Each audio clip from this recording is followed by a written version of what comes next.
Okay, welcome back friends. Now let us continue further. Let us see this activity. What we are going to do is we are going to fix a lighted candle on a table. Right? Now see, we are taking 3 candles, or you can take 1 candle and do 3 different things. Put a glass chimney over the candle. Right? Now see, we put this glass chimney over the candle, rest it on a few wooden blocks like this, in such a way that air can enter the chimney. So that is figure A. Right? In figure A, what we are doing is we are taking a candle, putting it on a wooden block.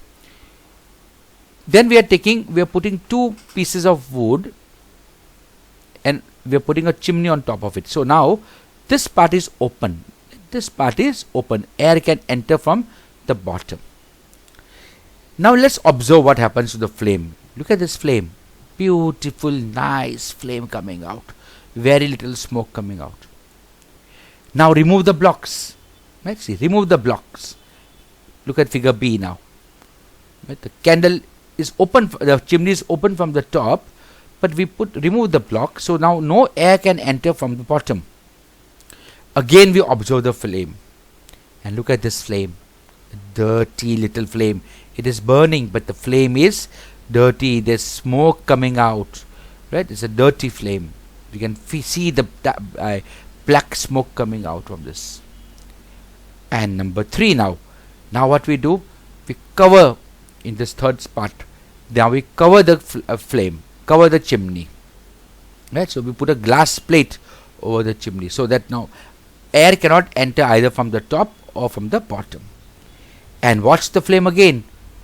We see there's no flame. It's extinguished. So in all the 3 cases, you see, does the flame flicker off? Yeah, you see up here, it's flickering off. Does it burn? Does it flicker and give smoke? Yes, look at this case, it is flickering and giving smoke. And does it burn unaffected?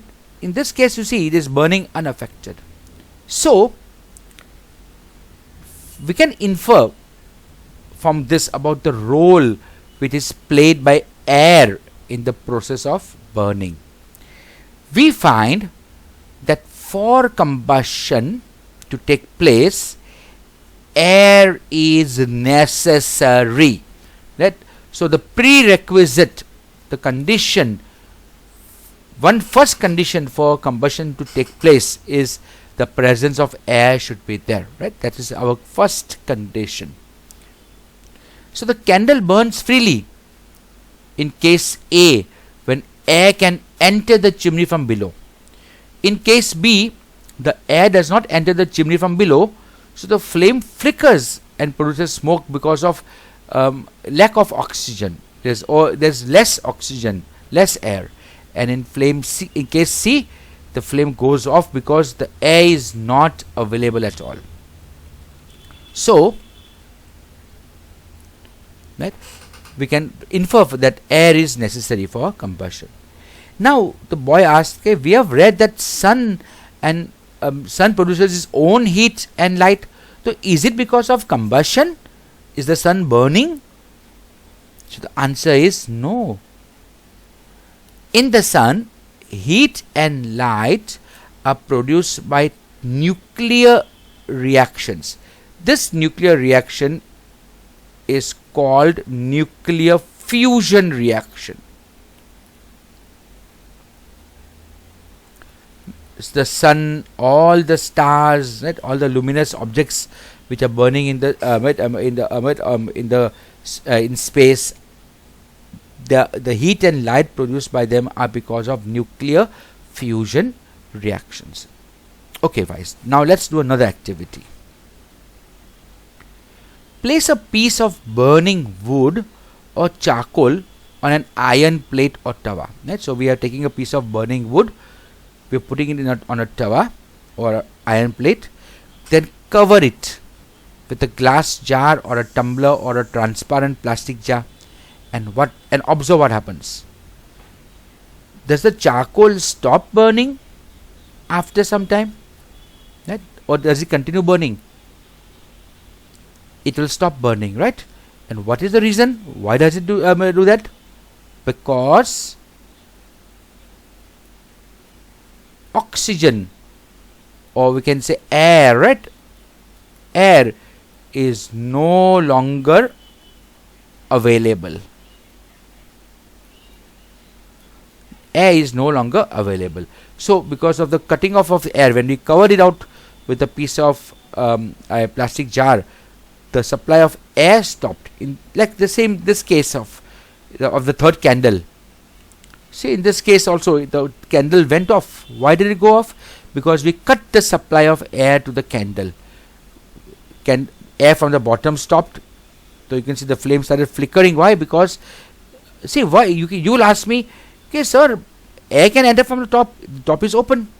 Obviously the air is entering from the top. But what is happening is that because the candle is burning, it is producing warm vapor, gases, hot gases are being produced, and hot gases are rising on the top, will rise up. So the air up here is very rare because the hot air up here is going up. So a sort of vacuum, a semi-vacuum is being created up here, and new air is coming from the sides only. So very less air is entering this candle from the sides. From this side some air is entering, from this side some air is entering, but the amount of air entering is less. That is why this candle is flickering, not going off but flickering. In this case, lot of air is coming from the bottom. A free flow of air is coming from the bottom from all sides. So the supply of air is abundant up here, and that is why the candle is the flame is very nice and stable flame. In this case, the air is cut off. So without air, combustion is not going to take place, or if it is taking place, see in this case the candle was burning, but once we covered it with a piece of glass, the candle stopped burning. So combustion stopped because of the absence of air. Okay guys, so see, now you might have heard that when the clothes of a person catch fire, right, what happens? The person is covered with a blanket to extinguish the fire. See, in this case, if this man's clothes have caught fire, we are covering him with a blanket. Why? Same thing. To cut off the supply of air. We cover him with a blanket to cut off the supply of air, and because the air supply gets cut off, combustion will stop. Now let us just think of one thing. Does a matchstick burn by itself? This question, does a matchstick burn by itself? How does it burn? So you must have had an experience of burning a piece of paper. Does it burn when a burning matchstick is brought near it? So the first question is, will the matchstick burn by itself? If it happens, then very dangerous. But it doesn't happen like that, right? Second thing, when you bring a burning matchstick near a piece of paper, does the piece of paper start burning? And the answer is yes, obviously yes. In this case, it will be no. Now the next question, can you burn a piece of wood by bringing a lighted matchstick near it? And the answer would be maybe no. But if we use paper or kerosene oil to start fire in wood or coal, then the wood will burn, right? Then the wood will burn. So even think of forest fires. Okay? See, during summer, during the extreme heat of summer, at some places dry grasses will catch fire, and from grasses it spreads to trees, and very soon the whole forest is on fire. And it is very difficult to control such fires because the entire forest is full of dry leaves. So based on what we just saw right now, don't these experiments or experiences tell us that different substances catch fire at different temperatures, right? Different substances will catch fire at different temperatures. Like we just saw, okay, paper will catch fire at a low temperature, while wood will require a higher temperature, right, to catch fire, right? So some substances will catch fire at a lower temperature, others will require a higher temperature to catch fire. Based on this, let us define a temperature called ignition temperature. The lowest temperature at which a substance catches fire is called its ignition temperature, or ignition point also we can say it. It is the ignition point or ignition temperature. So paper will burn at a lower temperature, so the ignition temperature of paper is low. Wood will take a higher temperature to start burning, so the ignition temperature of wood is little higher. If I take petrol, so petrol will burn at a very low temperature, but diesel will require a higher temperature, right? So different substances will require different ignition temperature. Our cooking gas will require just a spark, a small spark, and it will ignite. So means a very low ignition temperature it will require, right? You try to light your diya with a gas spark. See, you have a lighter in your kitchen, right? The gas lighter.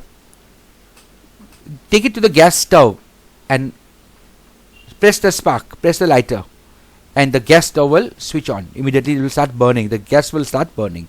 So the ignition temperature is very low. It will catch fire immediately. But now take some devel or some oil in your diya and then try to light that oil. It will not light up, right, with the lighter. You will require a matchstick, and there also just a matchstick will not do.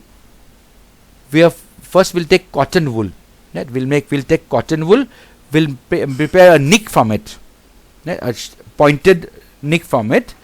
We'll dip that nick into the diya, oil of the diya, and then with a matchstick will light that cotton wool nick, and the cotton wool nick starts burning, and from then the diya will burn, then the lantern will burn, right? Lamp will burn. So you see, ignition point or the ignition temperature is the lowest temperature at which substance catches fire, right? So let us think one thing. Can you tell now why a matchstick does not catch fire on its own at room temperature? Simple, because the ignition point is higher. But when you start rubbing the matchstick on its surface, on the side of the matchbox, then it starts burning, because on rubbing, friction is created, and friction creates heat, and that slight heat will create the spark enough for the matchstick to ignite. Okay, history of matchstick, I think so. Let us continue in the next video. Okay, friends, so meet you in the next video. Bye.